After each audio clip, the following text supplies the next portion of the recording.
اور اب آخر میں نے آپ کو یہ بھی ایک عمران خان صاحب کا کلپ سنوانا ہے. جب یہ حکومت میں تھے اور تحریک لبیک والے سڑکوں پہ آئے، وہ احتجاج کر رہے تھے، تو خان صاحب نے ان کو کیسے دھمکیاں دی تھی اور کیا لب و لہجہ تھا، ذرا سنیں.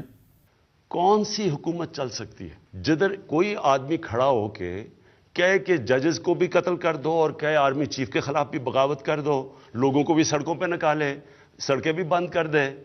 اگر سپریم کورٹ ان کے کہنے کے مطابق، ان کی من پسندی کے مطابق فیصلہ نہیں کرتا تو اس کا مطلب یہ فیصلہ ہی نہیں مانتے، اس کا مطلب یہ سڑکوں پہ آ جائیں گے، ملک کو روک دیں گے. یعنی کوئی ملک چل سکتا ہے ایسے؟ اور اس کا نقصان کس کو ہے؟ ہمارے پاکستانیوں کو، عوام کو نقصان ہے، غریب لوگوں کو نقصان ہے. سڑکیں بند کر رہے ہیں، لوگوں کی روزگار جا رہا ہے. جو بیچارہ دیہڑی میں جس نے آ کے مزدوری کرنی تھی، جب ملک رک جائے گا وہ کدھر سے بچوں کا پیٹ پالے گا؟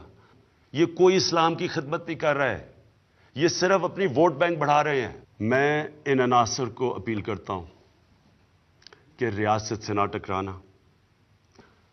اگر آپ یہ کریں گے، میں آپ کو یہ واضح کر دوں کہ ریاست اپنی ذمہ داری پوری کرے گی، لوگوں کی پراپرٹیز، لوگوں کی جان اور مال کی حفاظت کرے گی. ہم کوئی توڑ پھوڑ نہیں ہونے دیں گے، ہم کوئی ٹریفک نہیں رکنے دیں گے.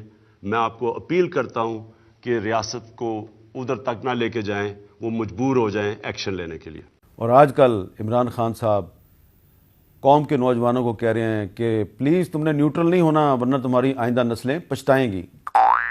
آپ ساری قوم کو میں کہہ رہا ہوں، آپ نیوٹرل نہیں ہو سکتے. آپ اگر آج نیوٹرل ہو گئے، آپ کے بچے پچھتائیں گے، آپ کی آنے والی نسلیں پچھتائیں گی کہ جب آپ کو امر بالمعروف پہ چلنا چاہیے تھا، جب آپ کو ناانصافی کے خلاف جہاد کرنی چاہیے تھی، اور آپ گھروں میں بیٹھ کے. انسان اور بھیڑ بکریوں میں فرق ہے.